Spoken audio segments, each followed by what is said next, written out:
Hi, welcome to the Brief Book Reviews channel, otherwise known as An Old Guy Reviews the book that he's read this week. So what's the old guy read this week? Well, the book I've read this week is this one. It's called Gone Before Goodbye, and it's by Harlan Coben and Reese Witherspoon, published in the UK on the 23rd of October 2025 as a hardback by Century, and clearly it's a new collaboration. We have Harlan Coben, who's top of his game as an author, and Reese Witherspoon similarly as an actress. So a new collaboration, and I've reviewed Harlan Coben's books on the channel before. Always enjoyed them. They're always well structured. They flow well. So I thought, give this a go. And I suppose top level summary is that it's a new collaboration, but it's frankly not a bad effort. It was well worth a read. But so what's it all about, how you say? Well, the central character is called Maggie McCabe. She's a skilled and renowned army combat surgeon. After leaving army life, her and her husband Mark and their fellow surgeon Trace, they work in all sorts of places in giving humanitarian support in war zones, but they've also got interest in they set up a company which looks at new development, new technology to help with surgery techniques, surgical techniques should I say. But at the start of the book we find Maggie in a bad place. She's currently hasn't got a license due to a mistake she's made, and she's got money problems. Her sister Sharon is similarly on the end of a bad divorce and has got money problems. So Maggie attends an event where she sees her old tutor, one of her old teachers, and there's a guy called Evan Barlow. Evan Barlow runs a very, very successful cosmetic centre. It does plastic surgery. She always regarded him as a really good teacher. He was just one of those guys that, as soon as he came in the room, he had a certain, charisma about him. He felt that I'm going to learn from this guy. And excuse me.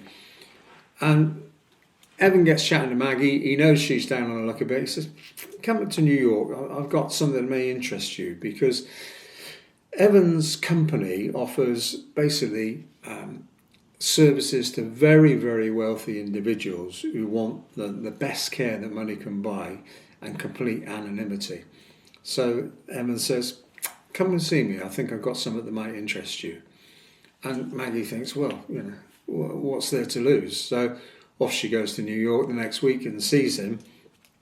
And he says, "We've got a gig. We've got this guy, he needs some plastic surgery. It'll be, you'll get picked up. And by the way, I can pay off all your debts, and that legal case you've got against you, I can take that away as well. And P.S. I'll sort out your sister Sharon's debts as well." And Maggie's initially thinking, well, that sounds too good to be true. But on the other hand, these very, very wealthy individuals that want, the best of the best, maybe, what am I doing? This solves a lot of problems. So off she goes, and picked up in a private plane, ends up in a remote part of Russia, and finds out that the person that needs the surgery is a very, very wealthy Russian oligarch, and turns out that it's actually two surgeries required because he wants his mistress to have some surgery as well, his mistress Nadia. So Maggie's a little bit hesitant, but she thinks, well, it's good money. I know what I'm doing. I'm a very good surgeon. I can do this without any issues. And she's quite pleased to be getting back into surgery again, because one of the things that comes out in the book is that what Maggie doesn't like is normalcy. She finds, going into the operating theatre, going into surgery, that's what keeps her going. And that's what keeps her, on an even keel. So she's absolutely happy to be, working as a surgeon again. And the surgery goes successfully. That's when it starts going a little bit pear-shaped, because she decides that she needs to check up on her patient after surgery, when all of a sudden the patient has disappeared.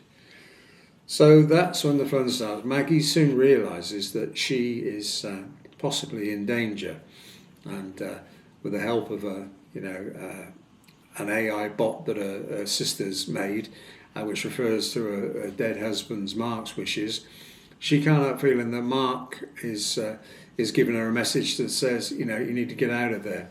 So thus the tale unfolds. Maggie realises that she may be in danger. Her patient has completely disappeared, and clearly she's not being told the full story here. There are people who aren't quite what they seem, and the story certainly isn't a true one. So that's effectively the tale.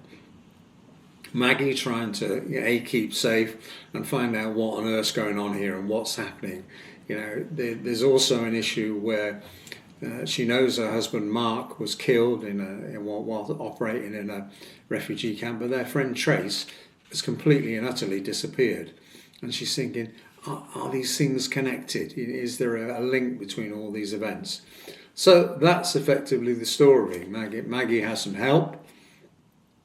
Mark's father, who's an aging, biker, he's called Pork Chop. He helps her. Her sister Sharon helps her. And we have a tale that takes Maggie from, initially from the States to Russia, to Dubai, to Europe.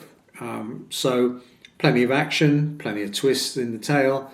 And I thought it was an enjoyable read, I have to say. So for a new collaboration, I thought it worked well. It's a little bit clunky at the start because you're trying to establish the character of Maggie. It wasn't that smooth a start, but once you got into it, and I think maybe you can say that about some of Harlan Coben's other books, it flows very well, and it's an easy read. It's 333 pages.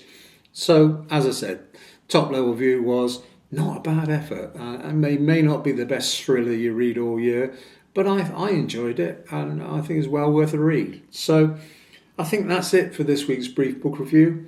10/10 till we do it again. Thanks for watching. Bye.